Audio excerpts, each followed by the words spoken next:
To have interaction with the, आपसे चाह रहे थे इंटरेक्शन करना कि ज़रा यहाँ के प्रेस वालों से इंटरेक्शन कर लें, तो हम सर से बोला कि 15 मिनट इसके लिए भी निकाल लिए। बहुत बिजी शेड्यूल में आए हैं। Lakshman Rao sir, he is MSc PhD in mathematics, but he is looking after as a vice chairman for whole of the North India and South India. तो आप इनसे वार्तालाप कीजिए कि क्या लेने हैं, क्या देखने आए हैं, मेरा क्या सीखने आए हैं, नारायण औरंगाबाद से ये क्या चाह रहे हैं। औरंगाबाद की बड़ाई इनके दिल में भी है, लेकिन मेरी कमियों को निकाल के अभी बता रहे हैं ताकि हम कमी को दूर कर लें। अच्छा, बहुत अच्छा analysis. He is a very expert in computer, very good analysis he is giving. Today he is discuss the mechanism. I was surprise to see the mechanism. वो सेकंड मैकेनिज्म देख के मैं सरप्राइज हो गया। अबाउट द रनिंग इंस्टीट्यूट का academic, मतलब sir का main intention क्या है sir? Basically last since 2 to 3 years he has been for this north zone, जो नारायणा का दिल्ली और बाकी NCR सेंटर्स चलते हैं। सर के पास पूरा उसका चार्ज है। 17 सेंटर से, सर ने 14 सेंटर से चालू किया था। I think today there 33 centres. So ये सब पूरा कोचिंग का सेगमेंट सर के तरफ है। एंड बोलते ना, कोई भी चीज़ होती है अच्छे के लिए होती है। शायद कोरोना आने के पहले सर का हमको सानिध्य मिला, और कोरोना के काल में ऑफलाइन मोड से एकदम ऑनलाइन मोड पे जाकर एकदम परफेक्टली, जो नारायणा एक ही संस्था ऐसी है पूरे हिंदुस्तान में, शायद जो 21 दिन का जनता कर्फ्यू है, जब जो भी लगा था लॉकडाउन सबसे पहले 2019 का 20 का, so then that time when people were thinking to enjoy कि 21 दिन का एक लेजर छुट्टी मिला है, Narayana was the first to through guidance of Lakshman sir कि दूसरे दिन व्हाट्सएप ग्रुप बन गया और तीसरे दिन से जूम पर क्लासेस चालू हो गई थी। And that classes every day it is upgrading. आज 1.5 साल हो गया है, पर 1.5 साल में भी अभी हैदराबाद से IT टीम से बात, मतलब मीटिंग कर सर यहाँ औरंगाबाद उतरे, तो he was giving one just एक छोटा सा बता रहे थे कि he has asked to develop e-library कि जितने भी क्लासेस होते, भले हम ऑफलाइन मोड पे चले जाएंगे, बट ऑनलाइन पे हमने जितना साल भर 2 साल पढ़ाया है, हर चीज का e-library बच्चों को जिस दिन जो चाहिए, वो लेक्चर छूट गया है या किसी लेक्चर को रिकलेक्ट करना है, तो वो क्यों नहीं मिलना चाहिए। इस पर मंथन कर मैं अभी आया हूँ। मतलब every day he is planning to give more and more to the children. वही चीजों के बारे में आपको थोड़ा सा वो ब्रीफ कर देंगे पहले, और वो ब्रीफ होने के बाद में कुछ अपने भी दिल On behalf of Narayana and Narayana Aurangabad Narayana and Narayana Aurangabad centre की तरफ से मैं सारे मीडिया पर्सन्स को थैंक यू बोलना चाहूँगा, क्योंकि मैं बहुत एक्टिव पार्टिसिपेशन देखता हूँ हमेशा जब भी रिज़ल्ट आता है या कोई भी एकेडमिक डेवलपमेंट होता है, तो मलिक सर का इमीडिएट मेरे पास वो फ़ोटोज़ आते रहते हैं, व्हाट्सएप में सारा कम्युनिकेशंस आते रहते हैं। तो इससे मुझे समझ में आता है कि how far the media is active here, and चीज़ें अच्छा लगता है जब देखते हैं कि बच्चे यहाँ अच्छा करते हैं। आज मेरा औरंगाबाद विजिट करने का 2 डिफरेंट पर्पज़ है। एक, जो हमने डिजिटली में जितना प्रोग्रेस किया थ्रू दिस लॉकडाउन, वो कहीं ना कहीं बहुत सारे बच्चों को एक नया रास्ता दिखाया और एक्टिव करवाया, एंड रिजल्ट वाइज वो लोग प्रोग्रेसिव वे में जा रहे हैं, क्योंकि बच्चे आज के डेट में डिजिटली ज़्यादा पढ़ना इंटरेस्ट करते हैं, एंड वो टेक्निकली बच्चे बहुत स्मार्ट भी हैं। नंबर 2, जो सबसे बड़ा इंटेंशन मेरा औरंगाबाद विजिट करने का था कि Aurangabad is always producing the toppers, state topper level पे अच्छा काम करते हैं, एंड चाहे वो MHCET का एग्ज़ाम हो, IIT का एग्ज़ाम हो, नीट का हो, होमी बाबा का तो बहुत बड़ा डोमिनेशन है इस सेंटर से।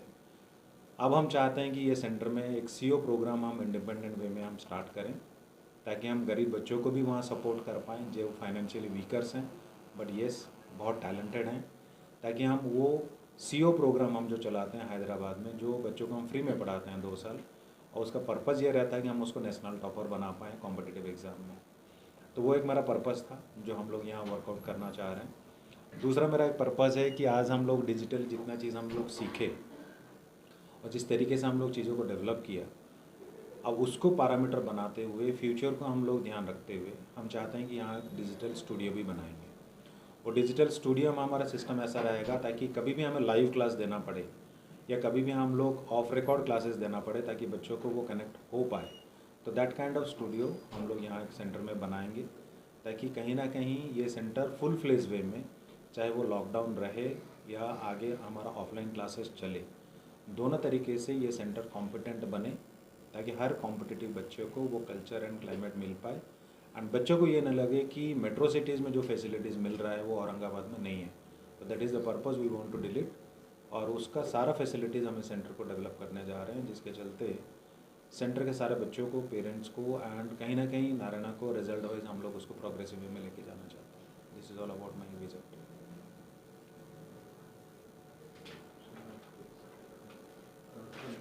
माइंडसेट और पेरेंट का माइंडसेट, क्योंकि बहुत बड़ा डिप्रेशन था लाइफ को, चैलेंजेस को लेके, तो उस चैलेंज को एक्सेप्ट करके उसको ओवरटेक करके क्लासेस को लॉन्च करना बहुत बड़ा डिफ़िकल्ट सिनेरियो था हमारे लिए। एंड विद इन 2 डेज़ हमने उस प्रोग्राम को स्टार्ट किया और 22 तारीख को हमारा जनता कर्फ्यू हुआ था। 25 तारीख को हमारा पहला क्लास स्टार्ट किया था हमने ऑनलाइन मॉडल पे, एंड धीरे धीरे इसको हम डिजिटल पैड की तरफ हम ले गए ताकि बच्चों को और यूज़र फ्रेंडली लगे। एंड उसके बाद जो बहुत डिफ़िकल्टीज़ आई नेटवर्क को लेके आई, तो कहीं ना कहीं नेटवर्क इश्यूज़ को हमने सॉर्ट आउट किया। बहुत सारे रिकॉर्डेड क्लासेस हमने प्रोवाइड किया बच्चों को, ताकि बच्चा अगर नेटवर्क के चलते नहीं कर पा रहा है तो कहीं ना कहीं उसको वो क्लासेस मिलता रहे, बच्चा कॉम्पिटेंट बनते रहें। एंड सबसे बड़ा जो एक डर था एकेडमिकली बच्चे कि पीछे रह जाएंगे और कहीं ना कहीं उनका एक एकेडमिक सेशन ख़राब हो जाएगा, तो वो डर को हमने विद इन 1 मंथ हमने ओवरटेक किया और पेरेंट्स के अंदर एक कॉन्फिडेंस आ गया कि कहीं ना कहीं उसको हम अकॉर्डिंगली लेके जा पा रहे हैं और बच्चे का पढ़ाई अच्छा हो रहा है, नंबर 1। नंबर 2, जब उसका एग्जामिनेशन हमने प्लान किया ऑनलाइन प्लेटफॉर्म में पहली बार इन द कोविड, और उसको जब बच्चे ने परफॉर्म किया लाइव मॉडल पे, तो बच्चा बहुत खुश हुआ, इनकरेज हुआ ताकि उसको डिजिटल वे में वो जो दे पाया। तो उसके बेसिस पे हमने चीज़ों को चैलेंज लिया। एंड नो डाउट चैलेंजेस तो डेफिनेटली फ्यूचर में आएंगे, हमेशा हर पर्सन को चैलेंजेस के लिए तैयार होने चाहिए, और हमारा कोशिश यही रहता है कि जो हम बेटर कर रहे हैं चैलेंज में, उससे बेटर हम दे पाएँ। सर, प्राइवेट कोचिंग में लॉसेस क्या होने कोविड में, जैसे भी कुछ एक्चुअल क्लासेस नहीं हो पा रहे थे, बहुत सारे कोचिंग क्लासेस है इंडिया में जितने भी, क्या कितना लॉस हुआ? सर देखिए, ये एक आपका अच्छा क्वेश्चन है कि बीइंग अ टीचर हम एकेडमिकली अगर हम बात करें, सबसे ज़्यादा फ़ायदा टीचर को तब होता है जब बच्चे के साथ वो इंटरेक्ट करके फिजिकली पर्सनली बात करके पढ़ाते हैं। तो डेफिनेटली बच्चे का एक वो आई कांटेक्ट जो रहता है, उसका रेस्पॉन्स करने का जो एक अवेयरनेस टीचर को पता चलता है, वो डेफिनेटली दोनों के लिए फ़ायदा होता है, जो कहीं ना कहीं डिजिटली में थोड़ा कम रहा है, क्योंकि हम डिजिटली उतना ज़्यादा इंटरेक्टिव बच्चों के साथ हो नहीं पाते हैं। और वो पर्सनल इंटरेक्शन काफ़ी लंबा गैप रहा बच्चों के साथ, पर्सनली बैठ के उसको पढ़ाना, समझाना, काउंसलिंग करना, स्ट्रेटजीज़ बताना, तो वो कहीं ना कहीं बच्चों के अंदर थोड़ा गैप रहा है। बट कहीं ना कहीं हमारा इंटरनल एनालिसिस इतना स्ट्रॉन्ग है ताकि हम सब्जेक्ट वाइज कंपैरिजन से लेके उसका वीक एंड स्ट्रॉन्ग एरिया तक almost 14 different types of analysis करते हैं, जो आज के डेट में सॉफ्टवेयर बेसिस में हम लोग करते हैं, ताकि बच्चों का मोरल से लेके मेंटल कंडीशन तक एकेडमिक परफॉर्मेंस को हम टैली कर पाएँ। फाइनेंशियल लॉसेस कितने होंगे sir? Financial about the country definitely there is a loss, but yes 100% loss तो नहीं कहूँगा, बट जो डिजिटली अपने आप को अपग्रेड नहीं कर पाए, जो डिजिटल अपने आप को एट पार कॉम्पिटेंसी नहीं बना पाए, उनके लिए डेफिनेटली लॉस हुआ है। But as a Narayana overall अगर हम बात करें, डेफिनेटली हम लोग बेटर परफॉर्म ही करके आगे बढ़े हैं, and this is a big learning for us, क्योंकि डिजिटल में नारायणा पहले इतना फास्टर वे में कभी काम नहीं किया था। But lockdown is the biggest boon for Narayana system, जिसके चलते हमने काफ़ी आगे इसको प्रमोट करते हुए almost more than 6 lakh students आज के डेट में हमारे पास डिजिटल में पढ़ रहे हैं। जेई में मेंस में जो है सेशंस बढ़ गए हैं, पहले साल में एक ही 2 सेशंस हो गए, 4 हो। तो क्या परफॉर्मेंस हुआ है? जैसे भी पहले का साल भर प्लान करता था स्टूडेंट, या 2 साल करता था, अभी उसको अपॉर्चुनिटीज बहुत बढ़ गई है, तो फिर कैसे कोचिंग? सर देखिए, जनरली इस बार जेई मेन को 4 चांस दिया गया है, 4 अटैम्प्ट दिया गया है बच्चों को। उसका रीज़न ये था कि बच्चा मोरली डाउन ना हो और हर कॉम्पिटेंट बच्चों को ये लगे कि आज एक चांस नहीं तो दूसरा चांस में वो कॉम्पीट कर पाए। उसका रीज़न ये है कि all over the country facilities हर बच्चे के पास इक्वली नहीं पहुंच पाया, क्योंकि जो बच्चे नेटवर्क वाइज या उसके क्लासेस वाइज, कम्युनिकेशन वाइज वो रिच थे, वो काफ़ी अच्छे पढ़ते चले गए, लेकिन कुछ पुअर बच्चे ऐसे रह गए या कुछ ऐसे विलेजेस रह गए जहाँ पे वो प्रॉब्लम्स आई, जिसके चलते हमारा गवर्नमेंट सिस्टम ने 4 अटैम्प्ट करके दिया है और बच्चों को कहीं ना कहीं ये माइलेज मिला है। एंड हमेशा आप देखें कि अभी तक 3 फेज़ का रिज़ल्ट आ चुका है और कहीं ना कहीं 3 फेज़ में 100 परसेंटाइल के बच्चे भी बदले हैं। तो कहीं ना कहीं हर अटैम्प्ट बच्चों को मोरली सपोर्ट किया है and it help the student for the better result. कुछ इम्पैक्ट हुआ है कोचिंग क्लासेस के इसके वजह से?